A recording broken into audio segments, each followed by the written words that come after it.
Morning, guys. We get some nuggets and some burgers today. It's not just nuggets. We have Ooh, full Happy Meal.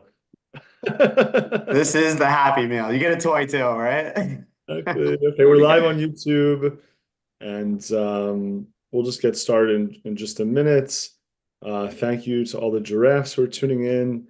I'm replacing Minling today, who is our incredible host. She is traveling, so I am filling in to interview one of our incredible giraffes here in the LA community, Brian Dubow. It's Dubow, not Dubow, right? Is that I got that right? Dubow, brand Dubow. You got Yeah, it. okay, so I'm glad I asked. Yeah. Um, and yeah, for those of you tuning in on YouTube and who aren't familiar with the Grateful Giraffes, we are a global community of 800 members around the world. We come together on a weekly basis for experiences that help us feel elevated and connected. We're also building a global lifestyle brand around a conscious, grateful way of life, symbolized by the meditating giraffe and lotus position, and giving ownership over time to this incredible collective to work with this community to create value for the world. Ultimately, we are trying to make gratitude the primary emotion for humankind, and we hope that you'll join us in this journey. Today, I have the privilege of spending the next 58 minutes or so with Brian Dubow. Did I get it right this time? No, you got it wrong that time. That's okay. Dubow. Dubow, okay, so third time's the charm. Exactly. And, we're going to dive into all things happiness today. I'm going to kick things off with the classic question to you, Brian, of can you share your personal story and how it brought you to focus on this work? Yeah, awesome. First of all, Max, thank you for having me here. I think what you and the Grateful Drafts are doing is so important. Gratitude is everything. Gratitude to me is a major key to happiness because when we appreciate the good in our lives, the good appreciates in value. And with gratitude, we do appreciate so much more. So thank you to what you do, first of all. So about me, I'm currently a certified happiness trainer and coach. But I did not start here. I don't think there's any kid that wakes up and is like, oh, yeah, I want to be a happiness coach. So I started a far cry from that. I studied accounting in college. I did my master's in accounting and my CPA. I started my career in New York City in deals consulting. At the time, that was kind of the dream job. It was sexier than auditor tax. And so yeah, I was really thrilled to be there. And the first few years were powerful. I learned a lot. I was in rooms with CEOs and CFOs at a very young age. I got to travel all over. I think I grew as a person significantly. But a few years in, I really got to this point where I wasn't taking care of myself. I didn't feel a great sense of purpose or meaning in my day to day. I was burning out. And I just started wondering, like, there's got to be more than this. There's no way that humans have been around for hundreds of thousands of years so that I can stare at this tiny screen all day doing work that didn't make me feel alive, honestly. And so, and I also felt this huge internal strife in that I was getting what society told me would make me happy. I was doing well. I was making good money, power success. I was moving up the totem pole, early promoted. I had parents who were super proud of their son in this consulting job in New York City. Um, and my social media had me traveling all over and staying in nice hotels and all that. So everyone thought I was crushing it. But in reality, I was working 70, 80 hours a week. I was on a plane every Monday to Thursday. I was using my weekends to escape, whether I was, getting drunk on the weekends or whatever else. So the reality was very different from the perception, and it really got me to a point where I was like, well, I'm getting the things that society told me would make me happy, but I know I'm not happy. What will make me happy? And this was kind of the beginning of my self-help journey and really asking myself the bigger questions before I got to a point where I burnt out and life, threw me to the ground. So this led me to start having conversations with as many people as possible, CEOs, CFO, people in the C-suite, entrepreneurs, artists, athletes, people just doing alternative ways of life. And I got inspired by lots of different people, realizing that there's more than just following the traditional path in life. And one of the most impactful conversations for me was with this doctor out of Harvard. His name was Dr. Tal Ben-Shahar, one of the lead thinkers on the science of happiness, Israeli man. He's written a few books, New York Times bestsellers. He also, at the time, was teaching the most popular class at Harvard, which was on happiness. And after getting coffee with him, I thought he'd give me 15 minutes of his time. We chatted for a couple hours. And by the end of it, I was like, whatever Kool-Aid this guy's drinking, I want to drink that Kool-Aid too. So I spent the next year of my life studying under him to become a certified happiness trainer and coach, and really taking a deep dive into what actually makes us happy versus what we think makes us happy. But most importantly for me, it was really about being intentional with my life, intentional with who in my life is energizing me versus who is depleting me. How do I feel after certain types of exercise? How do I feel about after different types of food? How do I feel when I take care of myself? And I would say after a year of really being intentional with my life, my happiness went from something like a 3 out of 10 to an 8 out of 10 while still working in that same consulting job, showing me personally that happiness is an inside job. We give so much credit to our external environment and tell ourselves, well, when I get promoted, I'll be happy. When I get married, I'll be happy. When I get the house with the white picket fence, I'll be happy. But in reality, there's a study by Sonia Lyubomirsky, 50% of our happiness is genetics. We can't control that. 40% is our actions and our mindset. That's why I'm in business, because that's what we can control. 10% is our environment. That's very insignificant. That's the things like, the house with the white picket fence. So knowing that we do have so much that is within our control, I was really excited about, okay, I'm going to optimize this for myself, and how can I help others as well? So that just led to a bunch of micro pivots in my life from there. I started coaching on the side. I switched into human capital strategy at PwC. Eventually, I was leading workshops for 2,000 plus people in the New York market and in markets around the country. And I said, if I can do this at PwC, why can't I do this anywhere? So I did my MBA at UCLA. That's what brought me out to California, and use that as a kind of grounds to figure out what does the business of happiness look like. And here I am on the other side, and I do a mixture of coaching. I teach a class at UCLA. It's called Alive, and the idea is help people figure out what makes them feel alive. And then I do a lot of corporate workshops and keynotes. So I know that I just went on a rant. Feel free to double click into any of that, Max. Awesome. Thank you for sharing and great opening words. Yeah, maybe we can talk a little bit about that 40%. That's really what I think most people are interested in learning because that is within our control. So yeah, maybe we can double click into the actions and the mindsets and kind of maybe some classic misunderstandings about what actually makes us happy and how we can correct for those. Yeah, absolutely. And I see we're getting questions in the chat. I think we'll have time at the end for me to answer all of For these sure, questions. yeah, we will. So drop your questions as they come, and we'll have phase two of this chat where we field them. So yeah, So my number one philosophy on happiness is mood follows action. Mood follows action. So many of us wait until we're feeling energized to then go exercise. We wait until we are feeling calm to then meditate. We wait until we are feeling social to then go be amongst people in community. When in reality, the mood we want follows the action. So by exercising, you then feel energized. By meditating, you then feel calm. By going to a room of amazing people like the giraffes, you then feel social, and then you then feel connected. So I'm a big believer in how can we get ourselves to start taking action on the path to happiness. And one of my frameworks that I'll share here is called magic. So magic is 5 things you can do every day that take less than 30 minutes total that will dramatically impact your overall happiness. The 5 dimensions are mindfulness, M, activity, A, gratitude, G, inspiration, I, and C, connection. Mindfulness, activity, gratitude, inspiration, and connection. And for me, these are 5 things that I try to make sure I do every single day. On the days that I hit all 5, my good days have the power to be a 10, and my bad days are like a 6.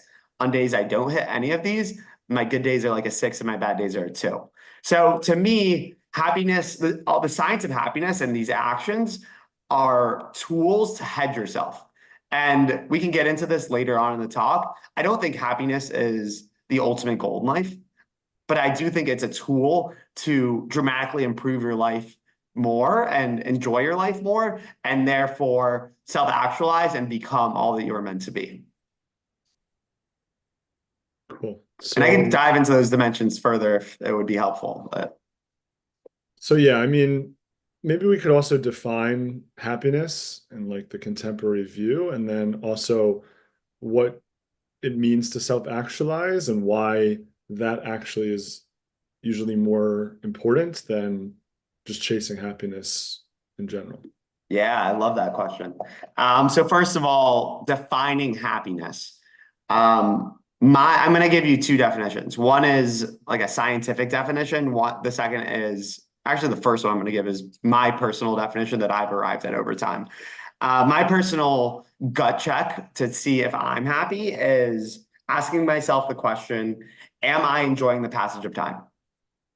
Am I enjoying the passage of time? If I look back at the last month of life, have I enjoyed it? Because if we look at life and just to take a step back, Max and I, we're both in our 30s. Let's assume we're both going to live until we're in our 90s. The only game we're actually playing in life, Max, is figuring out how to kill time until we get to the end. And Till knowing time that, kills us. till time kills us, exactly. So knowing that, what do you want the passage of time to look like? And for me, I want to enjoy the passage of time. And then I can double click into that and define what enjoying the passage of time is for me. That's things like meaningful connection. That's things like epic and meaningful adventure. That's things like helping people feel alive. We all have our own definitions of enjoyment, but knowing that, for me, my gut check on happiness is, am I enjoying the passage of time right now, over the past month, over the past couple months, et cetera? We are killing time. Time kills us. Good, good. Till time kills us. Well documented, Greg. Thank you. Thank you, Greg. Yeah, I love that. That being said, a more scientific definition would make happiness a little bit twofold. So it's more of the um, looking at your life over a period of time. How are you doing? As well as your day-to-day experience. So over a period of time, looking at the past 6 months, how do you feel about it? And that usually ties into more of that like sense of, do I feel a sense of meaning? Do I feel connected to something higher than myself? Do I feel like I have a reason to be hopeful? And I have a whole framework that we could talk about there if you want. And the second piece is your day-to-day experience. So that is in a given day, are you having more positive than negative emotions? And I want to make sure I say this, that being happy is not about being happy all the time. Like this is the human experience, and the human experience is very, very hard. And we're going to have good days and we're going to have bad days. And if you optimize for only good days, you're actually optimizing for comfort and you're not going to have a fulfilling or meaningful life. But we do have the science of happiness. We do have things like magic, activities we can take every single day that will hedge you so that you can have more positive than negative emotions in a given day and enjoy your days because our days become our weeks become our months become our years, and that becomes our life. So that the more scientific definition is those two faceted. So I have a lot of questions. One is around this, statement you've made, and I think a lot of people made or make around like it's hard to be a human, and there's going to be days that are bad and days that are good, and you kind of have to be willing to flow with the different emotions that come up. But then you listen to someone like Deepak Chopra talk about, you know, abundance and a mindset where as you tap into the infinite and the source consciousness that animates this universe on an increasing basis, you can start to experience higher states of consciousness, more joy, more happiness, more flow, more ease.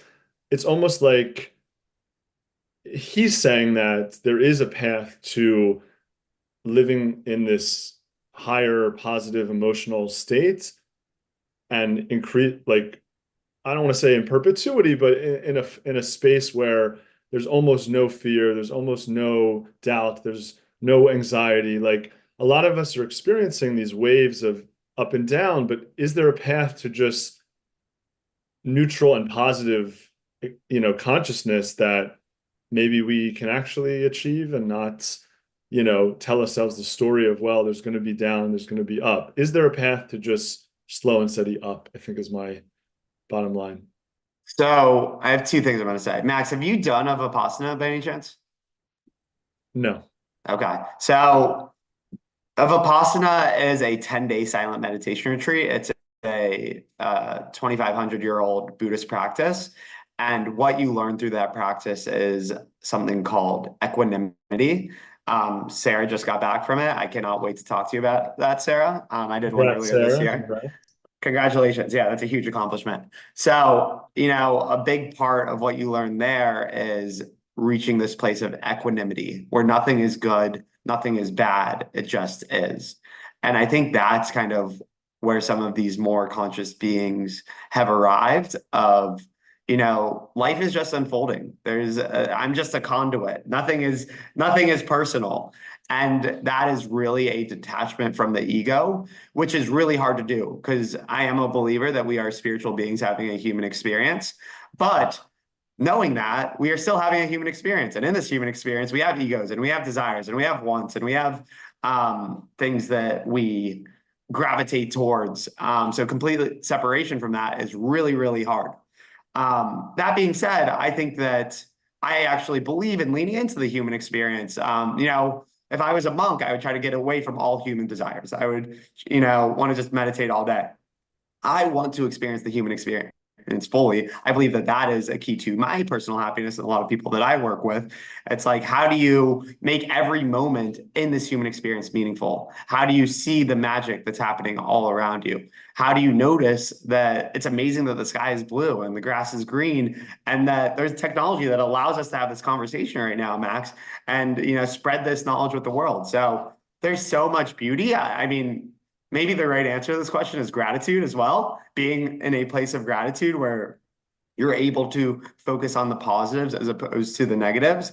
When I think about gratitude, I think I like to use this metaphor related to tennis. And I know Greg is a tennis player here. So, chances are in all of our lives, like 6 out of 7 things are going well. We have a roof over our head, we have a few friends, we have whatever else. 6 out of 7 things are going well. Yeah, there's one thing. I injured myself last week, or I didn't close that deal that I really wanted to, whatever. If that was a set in a game of tennis, and you won 6 things and lost one thing, you won the set. You would be thrilled. But we, and as high achievers, we as a society of perfectionists focus solely on the one thing that went wrong. We have a negativity bias, and that is not our fault. That is part of our evolution of surviving and wanting to look out for the dinosaur that's going to eat us in the middle of the night or whatever else. Our brains focus on the one problem.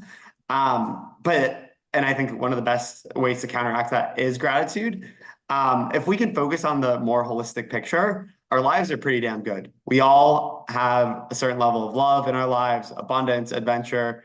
So how can we do a better job of recognizing that? Yeah, go ahead, Max. No, so yeah, I mean, just it intellectually always resonates, I think, with all of us. But then on an emotional level, there's so many things that are affecting our nervous system in our environment that how do you really take back the power moment to moment? And I think the ultimate question is how do we control our attention? And where we place our attention is where the emotions start to expand or contract. So how do you kind of bring yourself back into a state of positive attention? So, first of all, we are what we consume, and we are the combination of the 5 people we spend the most time with. So, if you are spending time with pessimistic people or people with views of the world that are not productive, you are going to adopt that over time. If you spend time with people who smoke cigarettes, you're going to smoke cigarettes. If you spend time with people who run marathons, you're probably going to start running a marathon within a couple of years. So first of all, how can you surround yourself with people who have a positive outlook on life, who see the best in the world, have a view of like if anything can go well, it will, as opposed to if anything can go wrong, it will. What you read, are you looking at the news? The news is terrible. The news, it's a reality, and we should be aware of what's going on. But there's a study that 3 minutes of negative news makes you 27% more likely to have a bad day. Most of us are starting our day with 3 minutes of news. Chances are that news is negative. So how do we avoid things like that? So what we consume is what we think about. The other piece is, again, how can we use the science of happiness to put ourselves in a good mood? There's four happy chemicals: dopamine, oxytocin, serotonin, and endorphins. We know how to release all of those to feel good. So how can you do that? And I guess, Max, I'm going to use this moment to kind of share the progression that I see of people on their Yeah. happiness consciousness journey. Um, there's step one of people that I see where they're just stuck. Their energy is flat. They're really not conscious beings. Um, for those people, my job is to get them out of that place of stuck and dismay and disheartened outlook on the world and back into a place of hope, back into a place where there is this possibility of possibilities, like anything is possible in life. A lot of people have lost that hope. Yeah. So once I get people back in motion, the next step is the happiness journey. It's then getting people from surviving to thriving. Um, that's where the science of happiness comes in. That's where I believe it's so important to take these actions, to meditate. Like I try to start every single day personally with a mind, body, spirit triathlon. One thing Mhm. for my mind, usually journaling. One thing for my body, usually a run or a hit class. One thing for my spirit, usually some type of meditation or spiritual reading or whatever. But what habits do you need to really get out of that surviving headspace, get out of that place of thinking the world is happening to you as opposed to for you, and into a positive space of confidence and like anything is possible. So, that can take a few months of really building positive habits. It takes on average 66 times of doing anything for a habit to solidify. So building those positive habits gets you into a positive headspace and just a positive momentum in life. So then you're out of survival mode. You're actually thriving. You don't have a black cloud over your head. You're in a place that, hey, maybe I can make this life count. Maybe I can, turn this into a life that matters and build a life that matters. Then you have to put in the deep work to figure out, well, what does that look like? What do I really want? Who am I really? And we are all very unique humans. We all have a calling. We all have a song inside of us, but many of us ignore it because ignoring it is definitely easier. And ignoring it means we can stick with our identity that we built for ourselves. Sometimes our calling is very different from our upbringing or what's our programming was, and having that ego death is really hard. But then it becomes working with people to get that clarity of what's important to you. And this is actually what my class at UCLA MBA is all about. My class is called Alive. So the idea is, what is success to you as opposed to your parents or society? What are your values? What are your superpowers? What are your limiting beliefs? How do you tap into your intuition? Based off of all of that, what do you want to do with your life? And how do you want to make this life count? So that's a journey of like, who am I, the self-awareness journey? And what do I want to do with this life? What do I want to do with my time? How do I want to enjoy the passage of time? The back to happiness. And then the last phase is like, once you know what you want, let's manifest that. Let's turn dreams into reality and go on that self-actualization journey of like becoming who you're meant to be and making that impact on the world. So those are kind of the four phases that I see. Moriel, I'm seeing your message. The class is called Alive. And if you want to chat about it more, I'd be happy to chat. Cool. Um, so what are some of the beliefs that you see getting in the way of people being able to return to this positive headspace? And how do you correct some of those self-limiting beliefs? Because I do believe that a lot of like, the perceptions that we have of what's happening in our field and with others is based on, sort of our our ground beliefs or our core beliefs? So great question, Max. I would say about 95% of peop people I work with and I meet suffer from something that I call I am not enough. I That's am, yeah, anyone else feel like they're not enough and they're proving something to the world and they have a monkey on their back? I definitely, yeah, glad I'm not the only one. Um, we all feel like we are not enough and we need to keep on taking action to prove to the world that we are enough. When in reality, we're all already enough. We're all perfectly imperfect human beings. We have nothing to prove. And therefore, we should be living out of a place of inspiration and a place of love and taking inspired action, not doing it because we need to prove to the world that we are worthy or prove to our parents that, we are worthy of their love, which is already hopefully, what's the word? What's it called? I'm missing this word right now. A given, sure. Yeah, so we feel like, we're only going to be loved or we're only going to be accepted when we accomplish X, Y, Z. And we create these stories in our heads when in reality, we're all already enough. And once we can take a step back from that and realize that that's our ego trying to prove something to the world, we can then start to say, well, if I'm already enough and I have nothing to prove, then how do I want to make this life count? How do I want to exist in a way that will make these years meaningful, fulfilling, make me feel alive, make an impact on the world? So a big step in the growth journey of getting to a point where you can self-actualize is accepting that I am enough. And the problem is, it's really the enough journey is something that serves a lot of us. It motivates us to actually take action. So it's like, why would I give up that side of myself? And that's the reason I did succeed in the corporate world because I had that chip on my shoulder. That's the reason I got to everywhere I am. I think that a lot of us wear blinders, and it's just like we're serial goal accomplishers, continuing to just check off one goal after the next to prove something to the world. When in reality, I think that the most meaningful life, and this usually leads to a quarter life crisis, is when we take off those blinders and stop being serial goal accomplishers and ask ourselves, what do we really want? What do I really want? Those who don't take those blinders off, they usually achieve success at a very young age. They usually get a lot of money, a lot of power, a lot of success. They're usually high performers, but they have a midlife crisis where they're like, what the hell am I doing? How did I get here? Where did my time go?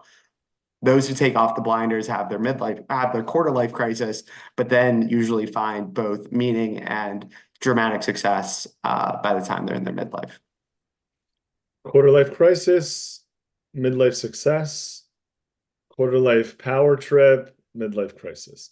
Right. I'll get to the questions in the audience because they're starting to come through in just a few minutes. But something I did want to return to is the algorithms that control our lives and control what we see and what we consume online. So we talked a little bit about the news and how it's terrible and how 3 minutes of it can, reduce our happiness by 27%. And over the last decade, we've seen, these social media companies basically optimizing for user engagements. And as a result, the content that goes viral is usually fear-based or greed-based or hate-based, because that's actually what triggers us the most, creates the most emotional response, and then we engage more with the content. Um, it's not clear that this is changing anytime soon. And obviously, we've seen the mental health crisis exacerbated by, everyone looking at the celebrities or the influencers and the lifestyle that they're projecting. So you can kind of, take a lot of actions to protect yourself, but the second you get online, you're bombarded with things that are definitely not created to make you happier. Yeah. If, the opposite, quite frankly. So how does one navigate the sea of content that is literally designed to pull us into a lower state.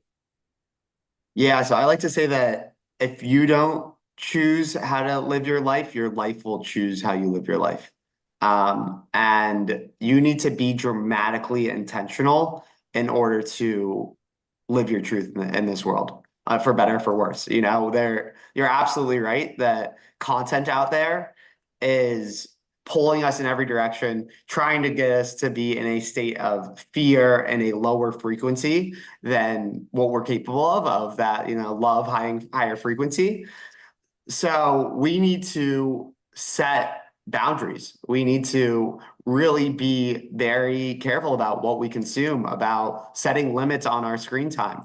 The engineers at Instagram and TikTok and Facebook are geniuses. They know how our brains work. They know how to serve us dopamine that keeps us coming back and keeps us scrolling and whatnot. So knowing that we need to do our part in protecting our brains and therefore protecting our happiness. And I think that some of the easier things are how can you limit your screen time? Can you even do digital detoxes? I have a habit of I do a 12-hour walk every quarter. I leave my phone home. I go out for a 12-hour walk. And it's crazy how just that resets my system to not crave that dopamine. And the first 2 hours, I'm checking my pocket every minute. I feel so uncomfortable. By hour six, I'm starting to have so many conversations with strangers and like notice the paintings on the wall when I'm waiting in line for the bathroom. And by hour 10, I'm having revelations. So I think there's a lot of things we can do to fight against it, but we fall to our systems. So we do need to have systems. Like I'm such a believer, keep your phone outside of your room when you sleep. The moment we check our phone in the morning, we're acknowledging the world's to-do list for us as opposed to our own to-do list for us. So much of our wisdom, our intuition, our genius comes through when we are sleeping. So how can we grasp that? How can we start our day mindfully? Start journaling before you check your phone, before you get infiltrated. So my best answer is that the world is rooting against you if you don't have the right systems in place. You need to create systems that protect you from the world. Beautifully said. Let's move to a few audience questions and starting with Greg and the relationship between self-actualization and happiness. It seems like you could be very happy and not self-actualize, or you could move on this ladder to self-actualization, but struggle a lot and be way less happy. So I think it's a fair point. How do you kind of connect these two paths? Yeah. So I think that, and this is a hot take. This isn't what you'll find from professors of the science of happiness at Harvard or Yale, but I think that the purpose of life is to find something more important than happiness to pursue. Happiness is a tool. Happiness, if you just chase happiness your whole life, you're never going to be happy because you're never going to arrive there. And the journey is the destination.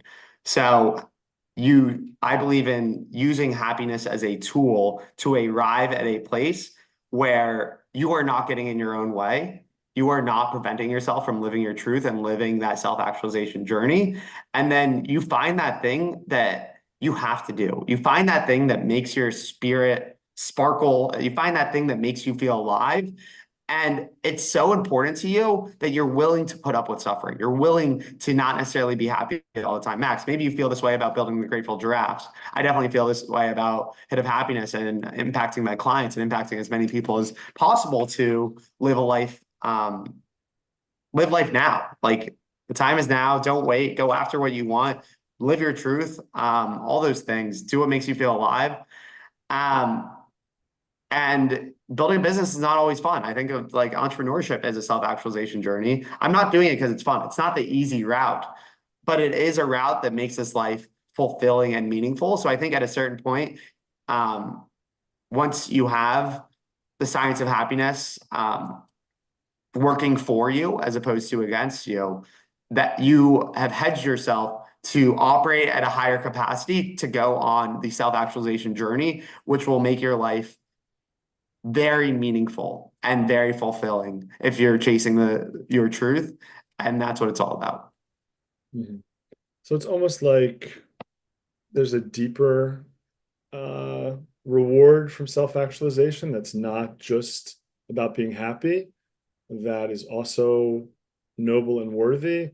So while the person not self-actualized could be kind of more happy, like happy-go-lucky, when it comes to like the depth of yourself and how you feel inside, you can go into a even more like just like a deeper space of contentment. And maybe this is also a time to talk about joy and bliss because I don't remember that chart, but I know there's kind of like, based on the emotional state you're in, there's certain frequency that you're vibrating at, and bliss is kind of like the highest one. So, maybe without self-actualization, you don't get to bliss, but you do get to happiness. But if you're willing to go through this, sort of more difficult road to f fully express your unique signature in this world, then maybe you're able to tap into even higher states than happiness. Absolutely. I think happiness is fleeting. I think that, as I said, in a given day, you're going to have 40 happy moments and 30 unhappy moments or whatever. Um, but what about peace? What about inner peace? And I think that there's a deep sense of inner peace that comes with live pursuing your potential, pursuing what you feel called to do. And like for example, I'm an endurance athlete. I do Ironman, I do ultra marathons. I welcome the pain cave. I welcome those points where it hurts because that's where I learn, that's where I grow. And on the other side of knowing I laid it out on the table is a deep sense of satisfaction, a deep sense of fulfillment, a deep sense of gratitude for myself, for my body, for this life. Um, and it also hedges the hard parts of life in terms of I know that life is going to hit me with hard things, but when I welcome a certain level of pain and suffering in my life, I am then equipped to manage it when life throws it my way. Beautiful. Now, Sarah asks, is there more of a mental health crisis because we think we are supposed to be happy all the time? Is happiness really a goal we should be striving for? When I think about my parents' generation, I don't think they strive for happiness. They strive for being content. What are your thoughts? Well, I have a lot of thoughts on this. I think that the biggest issue with the mental health crisis right now, I have a lot of thoughts on this. One of the biggest is comparison and social media. I'm a big believer that comparison is the thief of joy. And with the reality of social media, like we are as humans are born to live in tribes. We live in tribes of, 100 people in a shtetl or whatever, and that's all we compare ourselves to. And everyone lives pretty similar lives. Now with social media, now with the news, this has all happened in the last couple 100 years, even less. We're comparing ourselves to the rest of the world. And the reality is, we're comparing our internal experiences to everyone else's external experiences. And the external experiences are the highlight reels. The internal experiences are our day to day, which, as we know, are going to have positive and negative. So I think comparison is tragic these days, and it's ruining a lot of lives and making everyone feel lonely and feeling like they're even more not enough.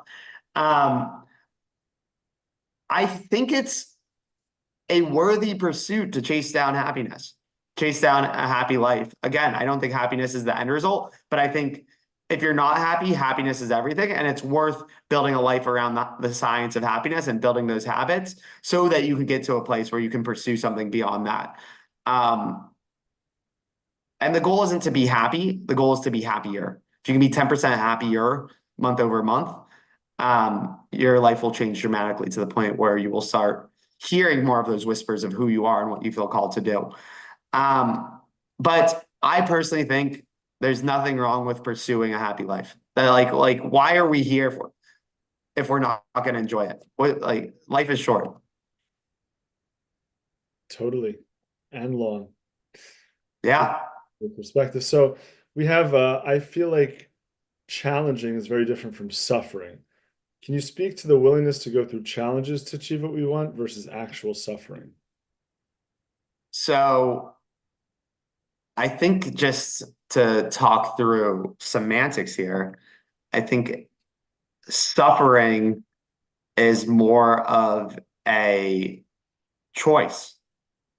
Like a challenge is objectively a challenge. I'm putting myself through something that is going to be hard, whether that's a race, whether that's a test, whether that's a emotional growth journey, whatever it is. Um, Suffering is a lens. It's seeing that challenge as like, this was a sufferfest. Oh my God, what a slog, versus seeing it as like, this was an amazing opportunity for me to grow into who I'm meant to be. So that's the difference I kind of see with challenges and suffering. Suffering is a choice, but challenges are objectively something that we do to grow. And I do believe that we are supposed to constantly challenge ourselves because we are supposed to constantly grow. And we need to keep growing to feel alive. When we stop growing, we stop living. As, technology becomes more ubiquitous and artificial intelligence, starts to take more and more of a role in our life, how do you kind of see happiness evolving and general, mental health evolving as, this sort of superpower becomes more integrated into our day-to-day lives? Yes, this is an interesting one, Max. I am the ultimate optimist, so I'm gonna answer this through a positive lens, but I know there are also people who look at it through like the doomsday lens of Yeah. like, ah, humans are done. This is the end. We all need to go to Mars. Um, but for me, I hope that AI is the beginning of a artistic cultural renaissance where I don't believe that humans are meant to spend 80 hours staring at screens every week. I don't believe that it's healthy for us. It kills our spirit. I know that.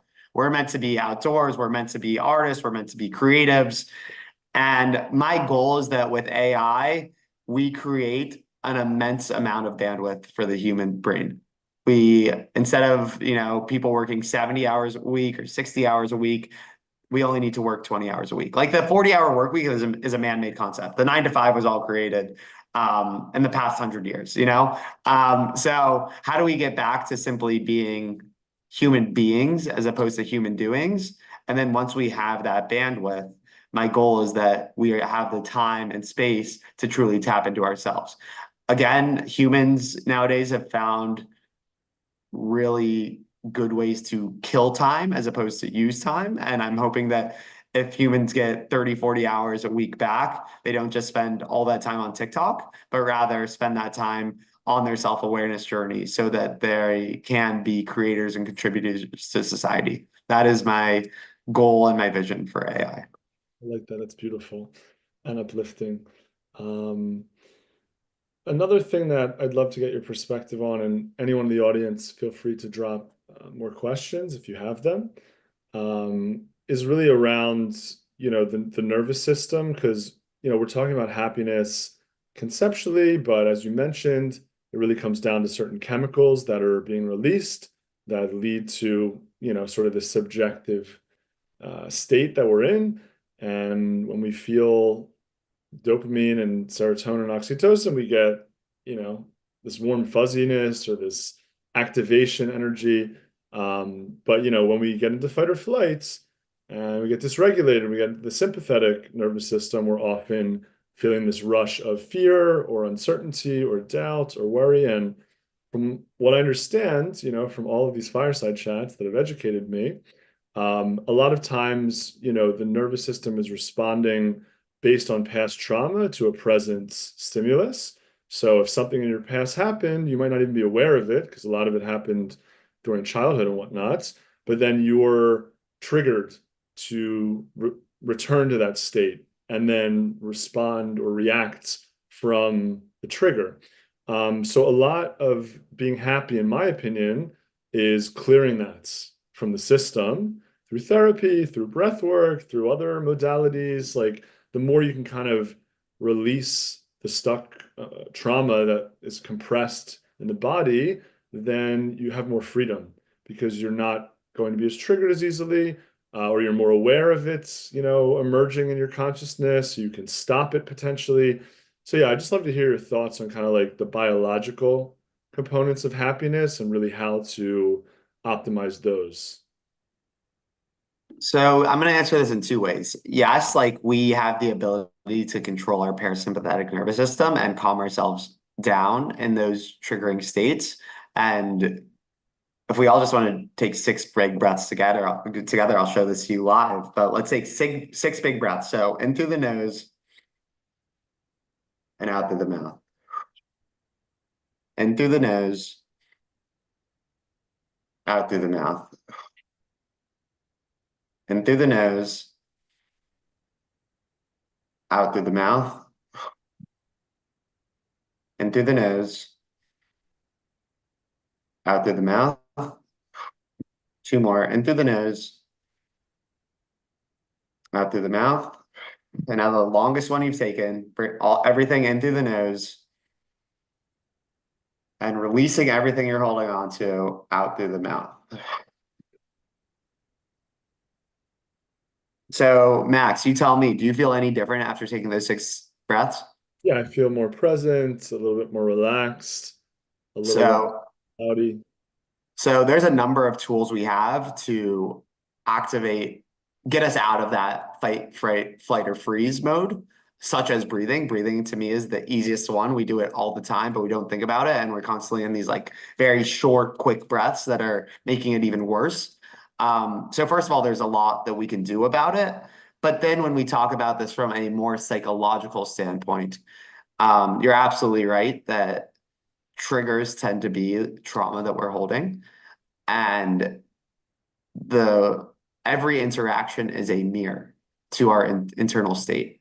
So when you have an interaction and it triggers you, you can either let the emotion win and go on that journey, or you can learn from it. And you can ask, why am I feeling triggered about the way that person talked to me about their consulting job? I still get triggered about consulting, so that's why I bring up that. But like, why am I getting triggered by this?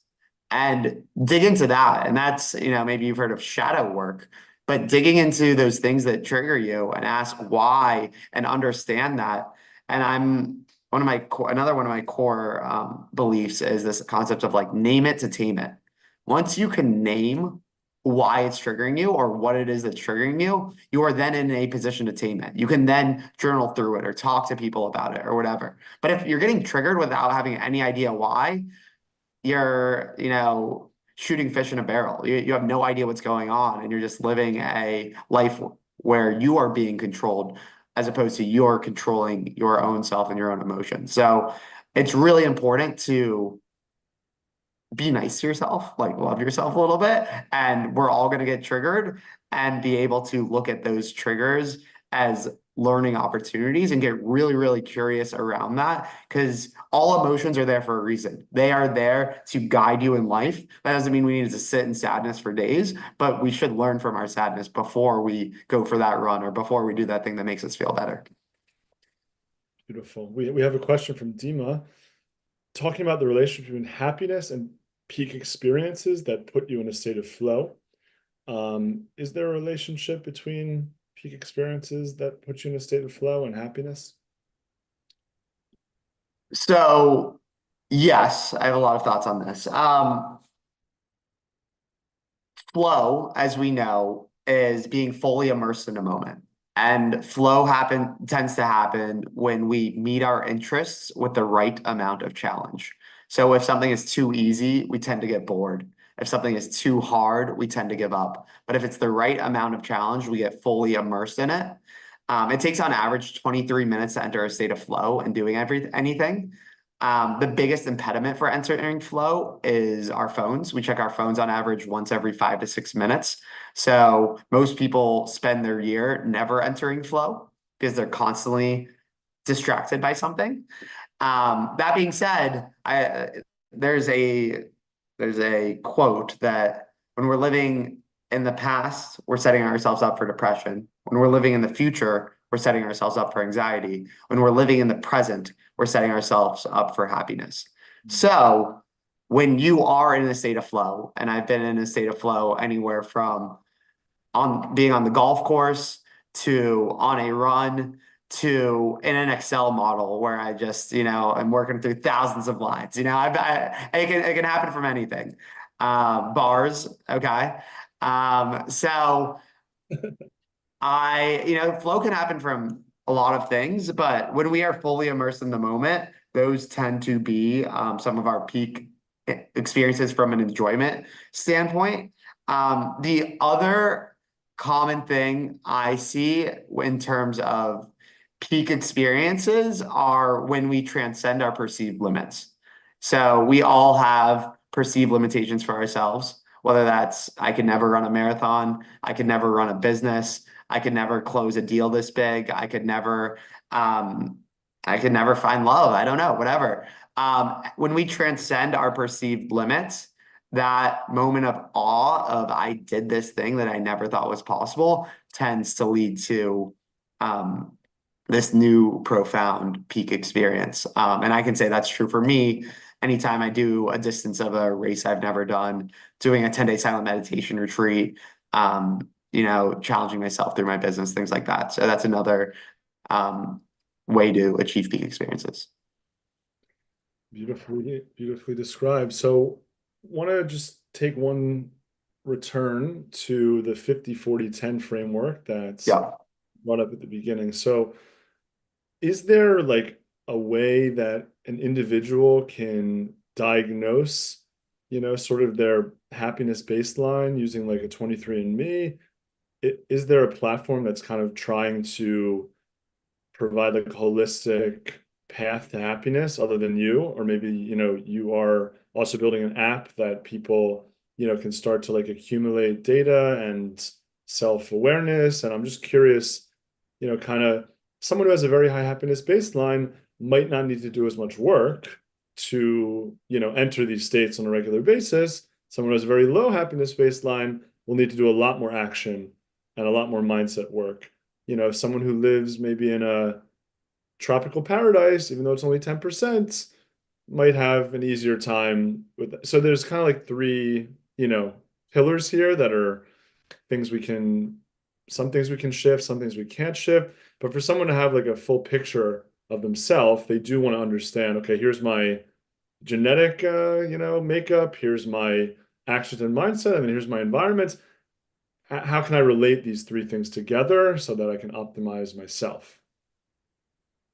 Yeah. So a few things here. One is that it's tough to measure happiness. It's very subjective, first of all. I don't know what Max operating at 80% of his happiest state feels like compared to what Brian operating at 80% of his happiest state, um, how that compares. Because I'm not living in your head. I only have my personal experience. So all I can do is be the best version of myself and take those actions. I think that every single action is a vote for a certain version of us. I can either be my base self or my best self. My best self is the one that gets out of bed in the morning and goes to exercise. My base self is the one who snoozes. My best self is the one who calls a friend to check in on them and make sure that they're okay. And my base self, reads the news and the wars and all that. So everything action we do is a vote for a certain version of ourselves, and hopefully the more votes we can make for our base self and the more we intentionally think about every single decision we make throughout the day is this a vote for my base self or my best self? We can take more control. There are tests out there. There's a great one from Stanford, and I'm happy to send these to you after to link to the show notes that can give you a baseline so that you can test yourself month over month and see if you're making improvements. Um, I also have my own framework, which I call Inspired. Inspired is 7 dimensions of happiness: intuitive well-being, spiritual well-being, physical well-being, intellectual well-being, relational well-being, emotional well-being, and digital well-being. So with some of my clients will Yeah. kind of check in on each of those dimensions. How am I doing every quarter? Am I making progress?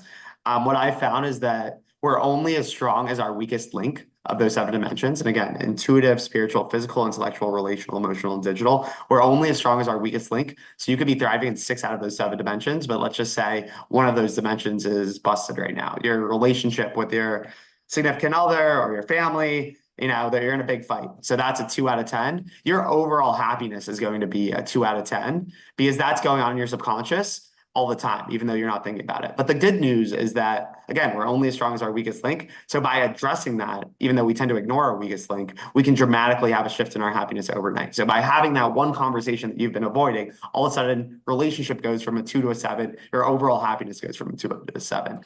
So that's just another framework that I use with my clients. Framework central over here. I love how many different frameworks there are. And if someone wanted to deepen with these frameworks, is this on your website? Is this on your YouTube channel? Where could people dive a little bit more into these materials? Yeah, so definitely check out my website. I have a blog, I have a podcast. We put out weekly content. Um, I yeah, I mean, reach out to me.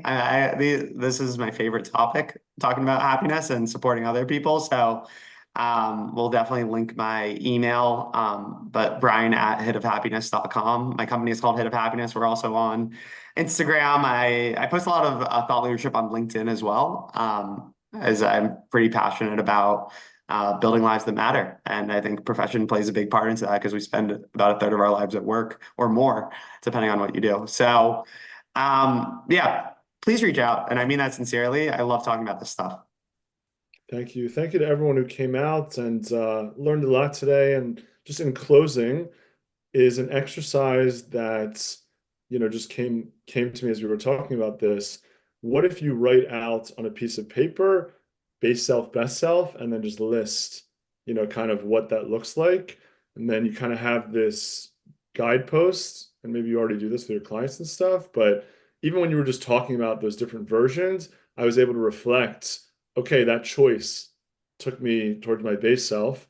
This choice took me towards my best self. Even just papering that and having that like on your wall or next to the mirror or somewhere that like you're interfacing with it, I think could really just shift some of those small decisions and actions throughout the day that like you catch yourself. I'm Yeah. not going to go into the news right now because that's not my best self, right? So invitation for everyone on this call to create those two lists and see if there's any impact from doing that. Yeah. Yeah. I love that, Max. That's a challenge for everyone to be your best self today and every day. Thank you, Brian. Thank you all. Hope to see you this Sunday at our stand-up nights in Venice. And until next Fireside Chats, may the force be with you all. Thank you. And feel free to reach out. I mean that sincerely. Thanks.